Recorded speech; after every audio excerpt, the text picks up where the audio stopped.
May public storm warning signal na po sa ilang lugar sa Luzon dahil sa patuloy na paglapit ng Tropical Storm Egay sa lupa. Alamin natin ang latest mula kay GMA resident meteorologist Nathaniel Cruz. Mangtani. Mark, mga kapuso, nakataas nga ang public storm warning signal number 1 ng Pag-asa sa mga probinsya ng Isabela, Cagayan, kasama na ang Calayan at Babuyan Group of Islands. Kaya maging I am ready sa malalakas na hangin at ulang dala-dalin to. Huling namataan ng Pag-asa ang sentro ng Bagyong Egay sa layong 480 kilometers dyan sa may silangan ng Baler Aurora at taglay ng bagyo. Ang lakas ng hangin umaabot na sa 65 kilometers per hour malapit sa gitna at bugsong hanggang 80 kilometers per hour. Inaasahang kikilos ang Bagyong Egay pahilagang kanluran o northwest sa bilis na 13 kilometers per hour.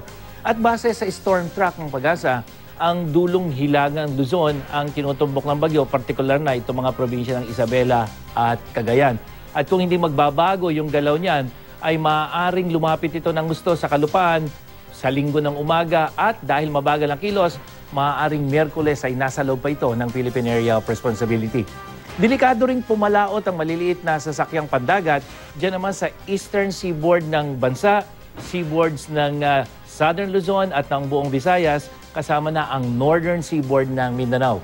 At bukod sa lugar na may warning signal, mararamdaman din ang lakas ng Bagyong Egay kasama na ang epekto nito sa hanging habagat dyan sa malaking bahagi ng Luzon, kasama na ang buong Visayas, partikular na ang Bicol Region at dyan sa may Samar provinces na kung saan posible po ang flash flood at landslide.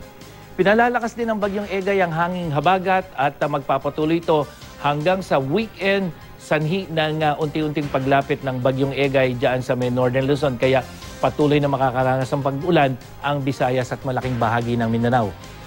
Kasama na ang Visayas. Samantala, isa ng typhoon ang bagyong may international name na Chanhom na nasa labas naman ng Philippine Area of Responsibility. Hinigop na ito yung katabing tropical depression na namataan kahapon. At sa datos ng The Weather Company, posibleng lumakas pa ito at maging isang super typhoon habang ito ay papalapit at may tsansang pumasok dito sa ating PAR. Nananatili naman ang isa pang low pressure area dyan sa may bahagi ng Marshall Island, sa may Pacific Ocean, silangan ng Papua New Guinea naman ay ang isang tropical cyclone na may pangalang Raquel at ito ay nasa may southern hemisphere. Mangtani, sa ngayon po ba, mataas ba yung posibilidad na dalawang magkasunod na bagyo yung manalasa sa bansa? Yes, Mark. Yan ay kung hindi magbabago yung direksyong tinatahak nitong bagyong si Chanhom na nasa labas ng PAR. At kung titingnan natin itong wind map ng The Weather Company, ito yung Miyerkules, next week yan, papasok yung bagyong si Chanhom, samantalang meron pang sirkulasyong natitira.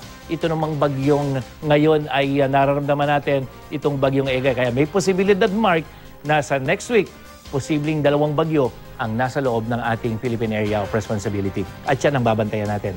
Yan ang latest mula sa GMA Weather. Ako po si Nathaniel Cruz. Magplano para sigurado. I am ready. Serbisyong totoo ng GMA News.